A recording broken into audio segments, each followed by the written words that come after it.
Okay, you're about to hear one of my longest poems, and all the 1800 I've written, this one is the most important.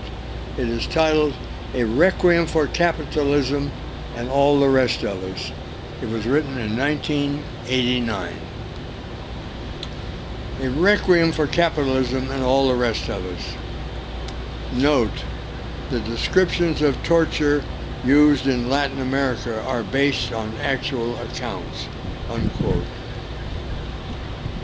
Capital was once an Indian pony, some arrowheads and furs, a teepee, a hogan, and knowledge of the elders of wild things, of herbs and roots and medicines in the wild, and not written down, but wisdom all the same, to heal our wounds and fevers, all in the very roots of life.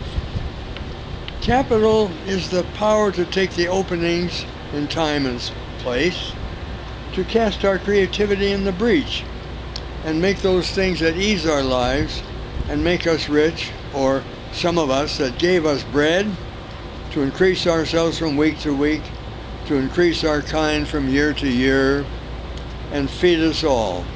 The colored cloth we put across our loins to hide ourselves, the jeweled crowns we put upon the brow of some of us.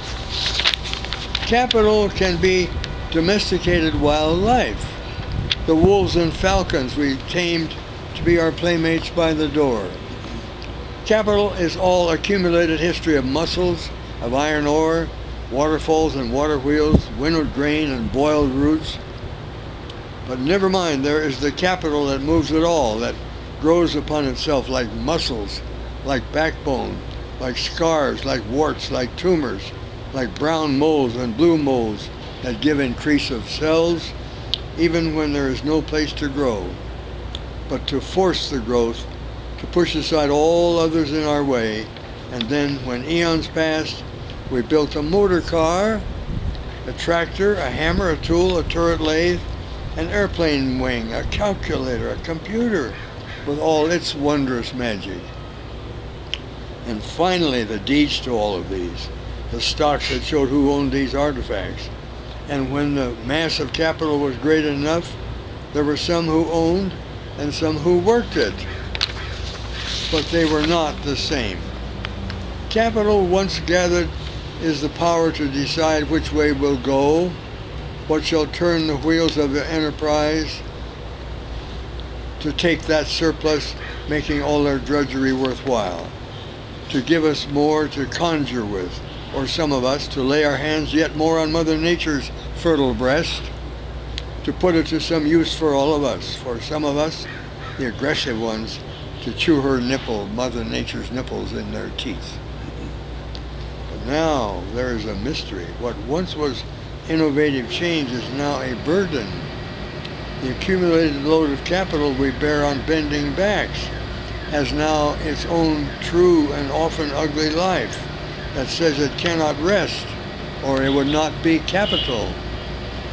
It exists now to only make a profit. A profit. Not to harvest grain and make our bread as in the early days. It must increase to profit from itself.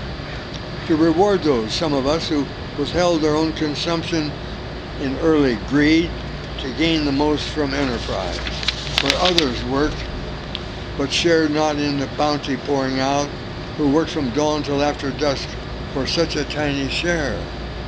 The 7-year-olds in England's narrow seams of coal, 15 hours a day picking tiny lumps that only tiny hands can reach, and cough out half their lungs before they know the joy of making love with someone dear.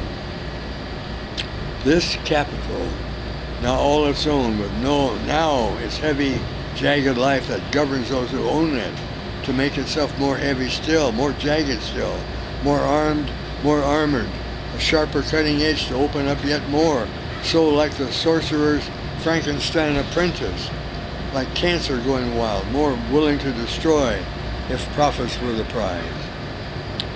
The use of man by man through capital that became more menacing, till in the full flower of this devouring growth, this money tumor invaded lymph systems and bone marrow, It became the use, the domination, the perversion, the destruction of ancient cultures past, of whole continents, whole worlds, all dictated by capital's inescapable, all-devouring laws.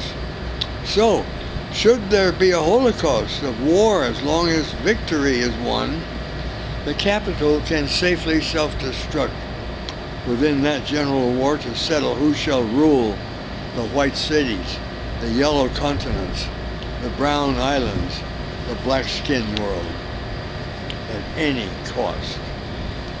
The feathered chief who gazed across the plains, rooted in the earth and grass, has now become the briefcased man, with narrowed eyes and sagging lips, rooted on the concrete or in the elevator shaft, climbing to the glassy sky, where paper deeds are interlaced with paper crimes inside his 40th floor domain.